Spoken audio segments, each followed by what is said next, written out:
vocês levantaram agora há pouco, a questão da confiança está naquilo que eu pego, né? Isso. Porque o bem-estar fala de quê? Fala de conforto, de segurança. Eu tenho uma casa para pegar, eu tenho um carro para pegar, eu tenho dinheiro para segurar, eu tenho um cara que... um cônjuge, ou eu tenho uma namorada, ou eu tenho alguém que eu seguro. Né? E aí, peraí, tá aqui, então eu tô seguro. Mas quando eu tiro isso tudo, o que sobra? Não sobra nada. Né? Um aspecto, aliás, dois aspectos interessantes desse texto de João 16, e o primeiro deles enfoca exatamente essa questão do palpável, do sólido. Jesus, quando ele diz que era necessário que ele fosse, porque assim cumpriria a promessa do Pai de que o Espírito viria e seria o Espírito Consolador, ele estava dizendo isso para os seus discípulos no momento em que ele estava preparando os seus discípulos para a sua morte.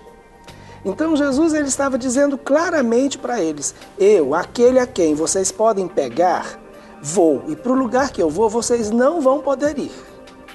Mas se eu não for, o Pai não vai poder enviar o Espírito Consolador para vocês. Então ele está dizendo, aquilo que é palpável e que vocês têm convivido com isso, vocês têm me visto, vocês têm comido comigo, bebido comigo, andado comigo, dormido comigo, vocês não terão mais. Agora, isso não quer dizer que vocês vão ficar órfãos. Vocês não vão ficar sozinhos. Né? Então, é essa questão que muitas vezes, diante de uma perda eminente, então a impressão é assim, vamos perder, vamos ficar sem. E o que Jesus está dizendo é isso, vocês vão ficar sem, mas não vão perder. Eu estou indo, mas vocês não perderão, porque eu estarei com vocês através do Espírito. Então, essa é a questão do consolo, diante de uma situação de perda, ou daquilo que não é palpável, mas eu tenho uma convicção que vai estar dentro de mim. Eu posso não pegar, mas eu posso sentir. Né? Eu posso não ver, mas eu posso ter a manifestação dele. A gente pode dizer que Jesus está sinalizando para nós, através dessa fala dele, de que nós nunca vamos ser satisfeitos plenamente pelas coisas do lado de fora. Se o homem tiver resolvido por dentro, do lado de fora pode estar do jeito que for, que ele está resolvido. Então, eu estou indo. Né? Eu estou indo. Mas o fato de eu estar indo não é o fim. Muito pelo contrário, é um novo princípio. Né? Qual foi a crise que deu no povo de Israel depois de sair do Egito?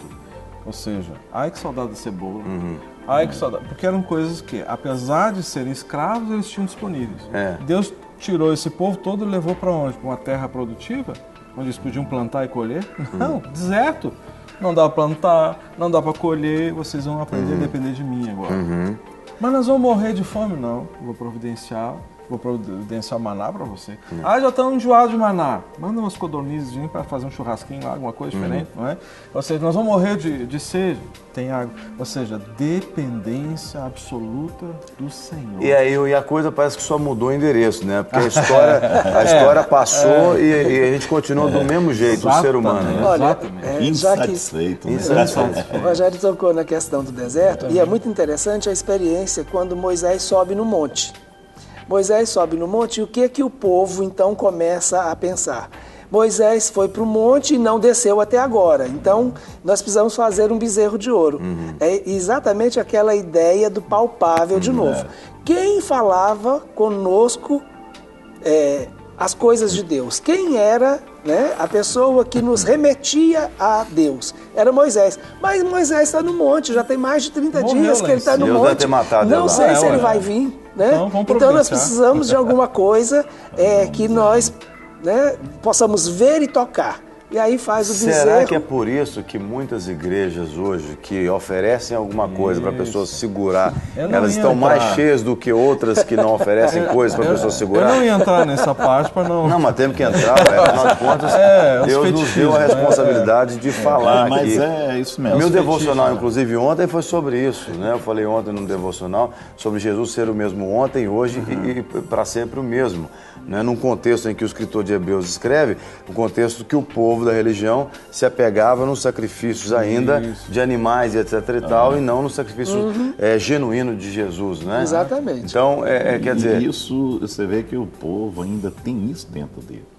E é uma questão que o Espírito Santo trabalha, a gente trabalha isso na área de cura. Vamos deixar que o Espírito Santo entre e cubra esse lado seu ainda que é defasado, que vai ser onde? Vai ser chamado. Então, quando ele encontra uma coisa que está defasada dentro dele, aquilo ali vai preenchê-lo.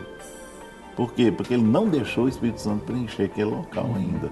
Então ele vem com o Egito dentro dele ali, vem com o deserto, não é? Ali aquela parte dentro dele, peraí, eu tenho que tocar, eu tenho que ter um bezerro de ouro. Exato. Tem que ter um pano ungido, tem que ter a sensação, eu vou explicar essa sensação que a gente tem. Quando a gente anda de avião, quando você está andando de avião, que vem uma turbulência daquelas bem brava mesmo, que o avião balança aí assim. Você se segura no... Aí parece que tirou o chão que você está pisando. Na verdade, você está pisando no chão do avião, mas o avião está no ar. Mas aí parece, a sensação de segurança que a gente tem é no banquinho do avião. Quando dá a turbulência, você meio que parece que tiraram o banco debaixo de você. Né? Você fala, eu estou no ar, e agora? Tiraram o banco. Quer dizer, o banco não está te segurando praticamente nada. Ali, se o avião resolver cair, vai cair, não tem jeito, né?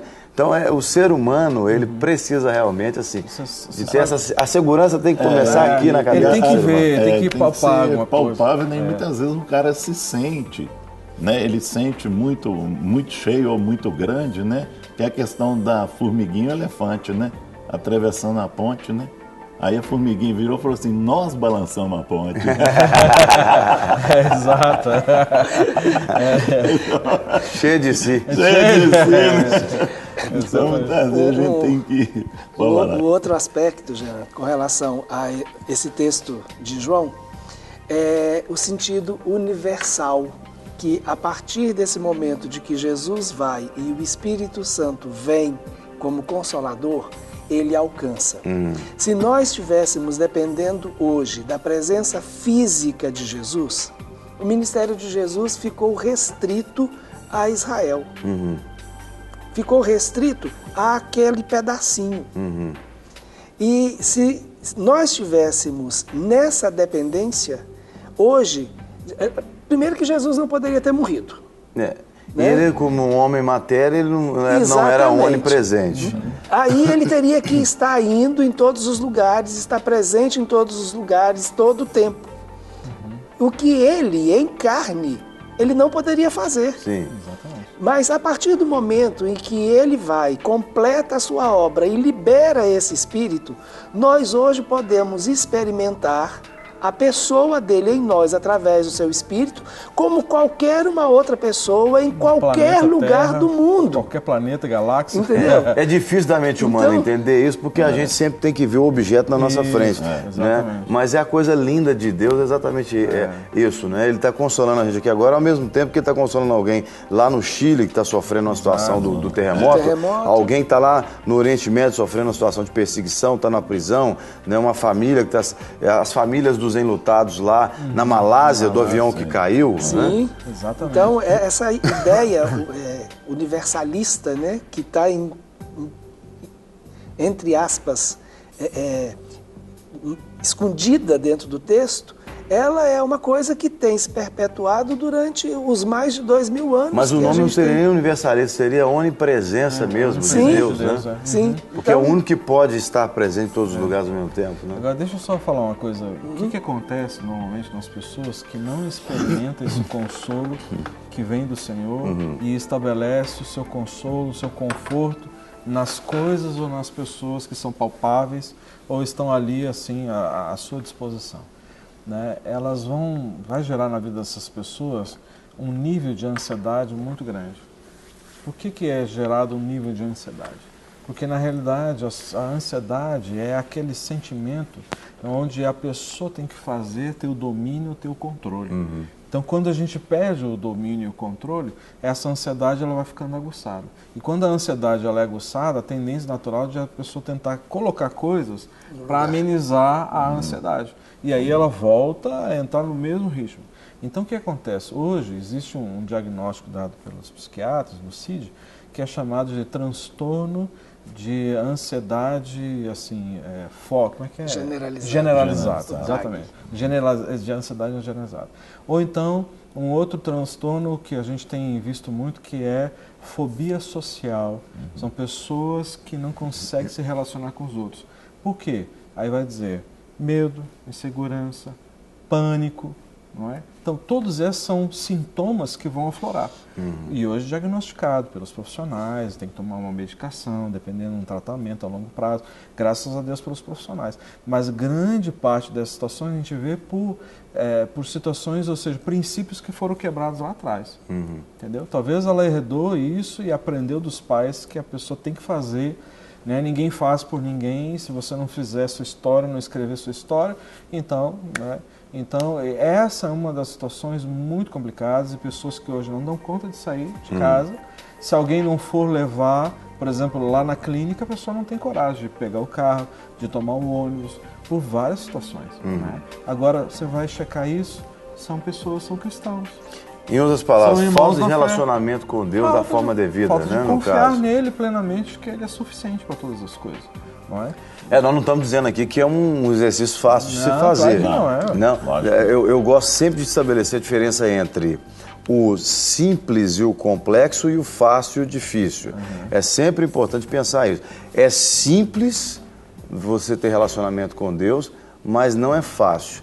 É simples porque Deus não exige que a gente chupa a cana e assovia ao mesmo tempo. Né? Deus não manda a gente fazer nada com as mãos amarradas para trás. É simples, não é nada complicado, não é nenhuma equação de aritmética. Mas é difícil porque... também são fáceis. Tem coisas que são fáceis. Para ele é fácil. Para ele é fácil. Aritmética para você. Amigo que sempre foi ruim em matemática. Quem odeia matemática. Mas aí eu jogo para ele uma questão de inglês, eu quero ver para ele se vai ser fácil. Bom, então, mas é uma questão difícil, porque fala realmente de eu deixar de olhar aquilo que eu estou vendo ali, que é o palpável, e olhar com os olhos da fé. Por isso que a Bíblia afirma várias vezes, né, que o justo não pode andar, ele não anda por vista, mas ele anda por fé. Sim. Porque fé é um negócio que você não tem como ficar explicando demais fé. Ou você crê ou você não crê, não é? É sim, sim, não, não. É preto no branco. Não tem como dizer assim, mas é aqui e tal. Não tem jeito de explicar, né? Você tem que crer.